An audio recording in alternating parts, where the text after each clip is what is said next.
From the OUTV Broadcast Center in Los Angeles, California, this is Brief News Brief, a brief look at today's trending news topics.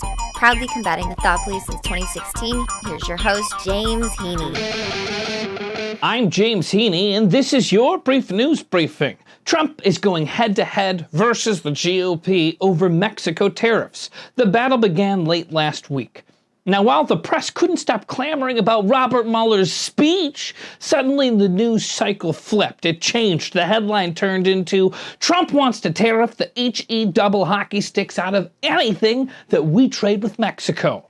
Why? Well, that part's a little muddy. It looks like it could be a big old dictator threat. Like Trump is saying to Mexico, I want to shake things up, wreck your world. At the moment, the threat is not really landing.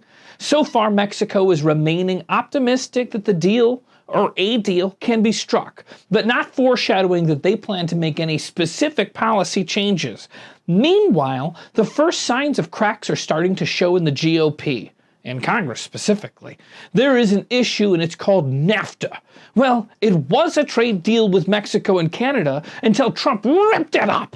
Congressmen and congresswomen have been working away for months at a new trade deal, and this new threat really puts that in jeopardy. Today, Trump said that he's going to impose a 5% tariff on Mexico imports starting next week, and called Republican lawmakers foolish to try to stop him. But the tariffs don't stop at 5%. Every month that Mexico does not bend to his will, those tariffs will go up an additional 5%. First, it would be to 10%, then 15%, then 20%, then 25%. Up and away. Will GOP lawmakers temper the madness that is being used and use their votes of power on a second disapproval resolution to overturn Trump's declaration of emergency at the border? This would be the second time that they would have had to overturn that. Some GOP lawmakers and aides say that the Senate may have enough votes to overturn a presidential veto. It takes 2/3 supports in the House and the Senate to overturn a presidential veto. If they don't, this standoff could result in the largest tax hike in modern history.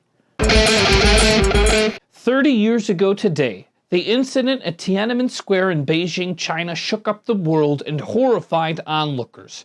Student Chinese pro-democracy activists had been protesting for weeks in defiance of the communist regime.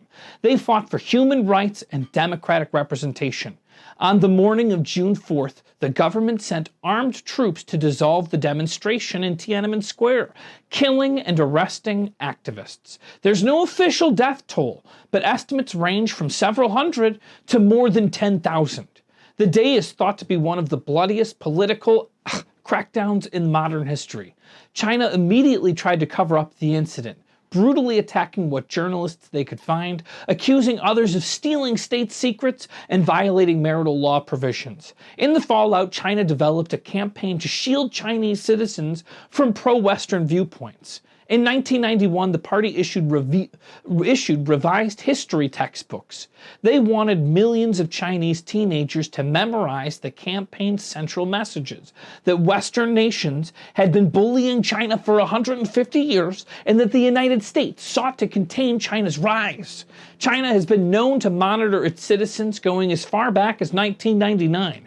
They became the masters of monitoring email, installing malware, tapping cell phones. Nowadays, they combine cutting-edge communication hardware and software, such as facial recognition software, artificial intelligence, and hidden video cameras, with the flood zone police presence in places such as Xinjiang and Tibet to stamp out the possibility of ethnic unrest.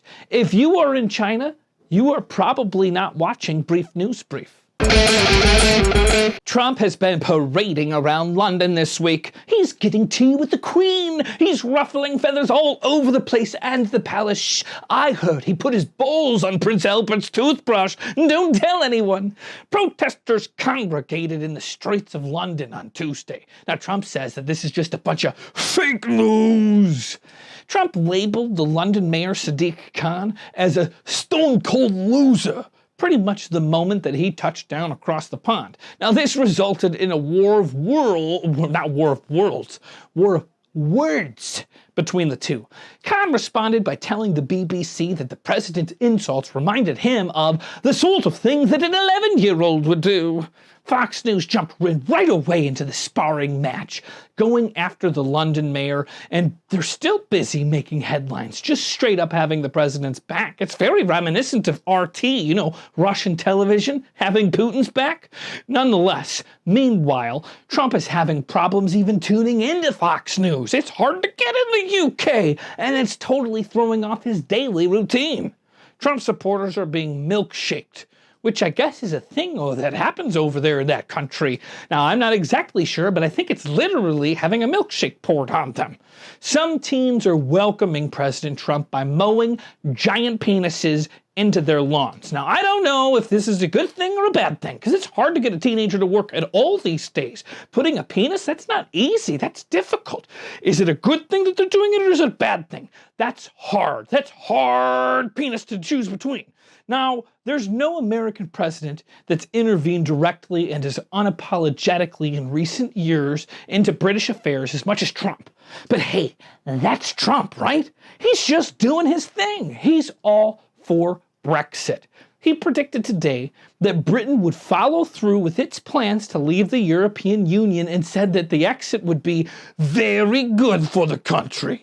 Now, Theresa May, who's leaving office on Friday after failing to arrange Britain's exit from the EU, said that she still believes it's in the country's best interests to leave with an agreement for withdrawal. Now, whatever happens with Trump and whatnots and Brexit, Trump is calling the relationship between these two countries the greatest alliance the world has ever seen.